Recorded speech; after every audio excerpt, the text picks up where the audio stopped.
There's a big difference between being lonely and being alone. One drains you, the other can transform you. I love this quote from Jean-Paul Sartre. I don't know if I'm pronouncing that right, but anyway, if you are lonely when you are alone, you are in bad company. It makes us think differently about being alone, doesn't it? Have you ever noticed how we often mix up being alone with feeling lonely? They seem the same, but they are actually worlds apart. I've been thinking a lot about this lately because I spend so much time by myself in my van, and I'm often asked if I don't feel lonely. And the simple answer is no, I don't. Because I enjoy my own company. But when reading all your beautiful comments, I realize many are experiencing loneliness today. By the end of this video, you will discover why the loneliest people are often surrounded by other people, and how finding joy in solitude might be your path to deeper connections. For years, I thought I was an extrovert, always surrounded by people, always busy, always connecting. But then something interesting happened. I realized I am actually more of an introvert. I need my time with just me. And this insight, it changed so much in my life. And the best way to truly know yourself isn't through books or to listen to other people's opinions about you. It's through experiencing you. Every time you experience something difficult, it's an opportunity to get to know yourself even deeper. Another layer needs to be peeled. Being present for your daily lessons, your ups and your downs, listening to your own thoughts without any distraction. You see, the irony of modern life, we are more connected than ever. But loneliness has become an epidemic. Did you know loneliness is now considered as dangerous as smoking 15 cigarettes a day? Let me show you something shocking.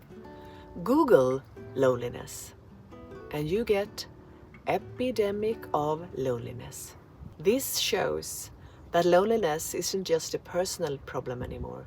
It is everywhere. 1 in 3 adults feels deeply lonely. Doctors now call it a health crisis, as harmful as smoking. Despite smartphones and social media, real connections are down. People have fewer close friends than a generation ago. But why is this happening when we are more connected than ever? I truly believe that loneliness comes from losing touch from who we truly are. In this digital world, we have disconnected from our true selves. We avoid being alone because we don't feel good enough. Shame and guilt make our own company uncomfortable, so we constantly seek distractions. And around others, we feel anxious comparing ourselves. They seem more successful and more lovable, more joyful, even when that's not the reality. I hope you still can hear me. It's getting more and more stormy. I really wanted to record this outside today because the first day for very, very many weeks that it doesn't rain and storm here in Portugal. But we'll see. I hope you hear me despite this all this wind. Meanwhile, spending time with people who constantly complain about their relationships, their work, their health, that drains our energy completely. We end up trapped, afraid of being alone, but exhausted by shallow connections. Without deeper, meaningful conversations where we are truly seen and heard, the loneliness only deepens. Everyone talks about building social connections to fight this loneliness epidemic. But these connections remain empty if we don't know ourselves first. Because when we are disconnected from our true selves, even a room full of people can feel isolating. Meaningful relationships can only grow from authentic self-knowledge. By reconnecting with who we really are, our values, our passions, and genuine feelings, we create a foundation for connections that actually fulfill rather than deplete us. So the journey out of loneliness begins within. Picture this, a room full of people, and you never felt more alone. Now picture this, just you, completely by yourself, feeling completely at peace. What's the difference? Solitude fills you up. Loneliness drains you. When I choose to be alone, I feel peaceful, creative, and recharged. But loneliness, that's the heavy feeling of disconnection, even when you're surrounded by others.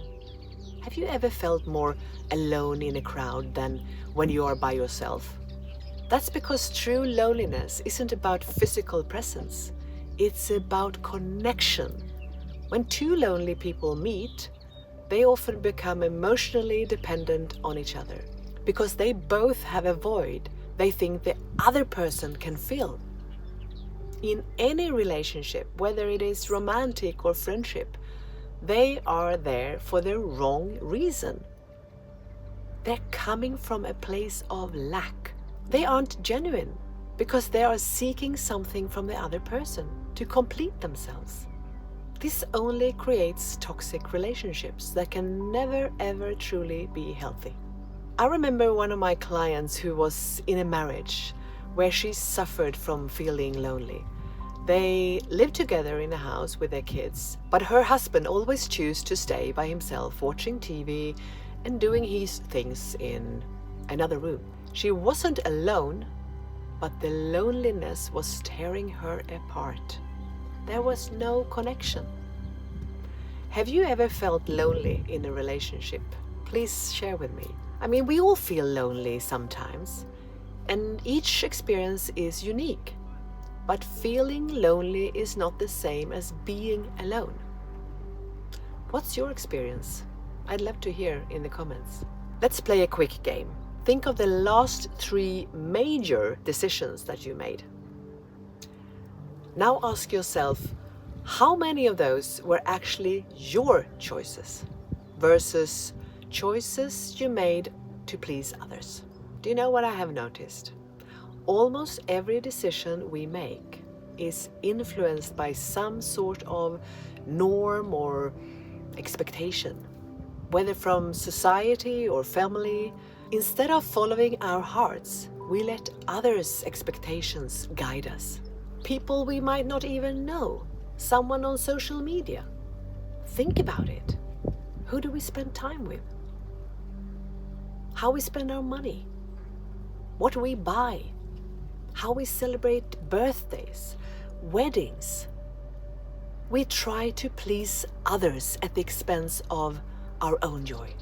Think about those big weddings some people choose to hold, filled with guests they don't really care about. They don't even enjoy themselves because they are not doing what truly makes them happy. That's not fulfillment. I discovered something that shocked me about myself, something I wish I had known decades earlier. What if we shifted our perspective? What if we saw life as an adventure? Instead of something hard, we would pick up so many more lessons, and in a joyful way. I'm turning 60 in 6 months, and I've only just started to get to know the real me. There are so many layers to peel away, and it takes time. And sometimes you need to be alone, to hear that quiet voice whispering from your heart. And the best gift you can give yourself is to be there and listen. So what I discovered is that beneath all the roles I played, mother, wife, professional, there was a whole person with dreams and desires that I had never fully acknowledged. You are never truly alone. Even in your darkest moments, whatever you go through in life, you are not alone. There are always someone that cares for you, because we are all connected. We are all part of the same energy, the universe. And the most important one in your life is you. So what if you can strengthen your relationship to yourself so that you never ever again need to feel lonely? This isn't just positive thinking. It's about recognizing the truth of who you are and your connection to everything around you. So before you click away, I have a simple 3-day challenge for you. Being comfortable in your own company might be the greatest form of freedom. When you enjoy your own presence, you stop making decisions based on fear of being alone. You choose relationships because they add to your life, not because you are afraid to be alone or need someone to fulfill you. This journey of self-discovery never ends. Even at 59 now, I discover new things about myself every day because I give myself me time. So next time you find yourself alone, instead of reaching for your phone or turning on the telly, try sitting with yourself for just 15 minutes a day for the next 3 days. Be with you. Listen to that inner voice in your head without judging. Just be the observer. And begin each morning looking into the mirror and say something kind to yourself. If you need help to start your day intentionally, just comment below "Good morning" and I'll send you my free, very powerful morning meditation that will help you set you up in a great way for each day. You might just realize that you are the company that you've been looking for your whole life. How about that? So what's one thing you enjoy doing in your solitude? Share in the comments. I'd love to know. Thank you so much for joining me today, and until I see you again, embrace your alone time. It might just be the most beautiful, joyful, and loving relationship that you'll ever have. I love you.